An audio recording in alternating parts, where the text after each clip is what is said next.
Right, so for more on this, Omar Samad is non-resident senior fellow at Atlantic Council. He joins us live from Washington, D.C., so it's a pleasure once more. So the Taliban seems to be capturing major cities with, I don't know, relative ease.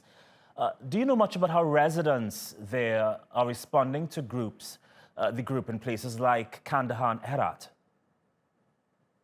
Well, as you said, the Taliban takeover of many of these cities, with the exception of maybe one or two places in Kunduz, and that's where your reporter was showing some of the refugees in Kabul, a few hundred people that moved to Kabul, unfortunately, facing hard conditions. But for the rest of the 12 cities with several million people in it, the Taliban were able to take those with much ease because the Afghan forces under the government did not fight. Either they surrendered, some of the governors actually made deals, and there was no political will, or any to continue the fighting, which is, on one hand, a good thing because it doesn't create more bloodshed and it doesn't disturb the civilian population. But at the same time, obviously, it creates new territories under Taliban control. Well, do you suspect then that the Taliban will eventually capture Afghanistan's biggest city, Kabul? I mean, surely they will see a lot greater resistance from the government if they do.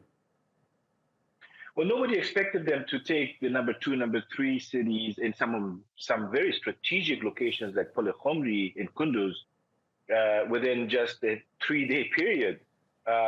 This is stunning in so many ways, but it also shows that Afghans are frustrated with the war. They want peace, that they don't consider the war as an option, a good option. 43 years and then 20 years of U.S. Presence in Afghanistan and NATO presence in Afghanistan.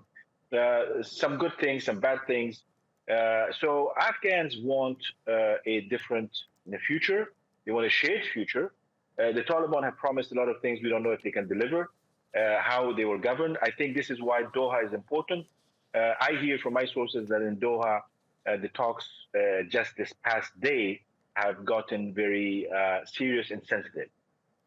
And we just reported that the U.S. officials, top U.S. officials, have called Afghan's President Ashraf Ghani to reassure him that the U.S. will support their cause. Do you think that's enough to stop the Taliban advance? Well, I read the statement by the U.S. Secretary of Defense and State. It is a very technical message and statement. It's about the withdrawal of more American civilian workers and embassy staff. It's about deploying security forces to help them leave. Whether there is another objective, we don't know, but 3,000 or 4,000 or 5,000 troops are not going to make a difference at this point. You have to have infrastructure, you have to have air support, you have to have everything that the United States and NATO had for 20 years in Afghanistan in order to make a difference. That's not going to happen. The next 2 weeks, obviously, the United States is still engaged in Afghanistan. By August 31st, they're going to leave.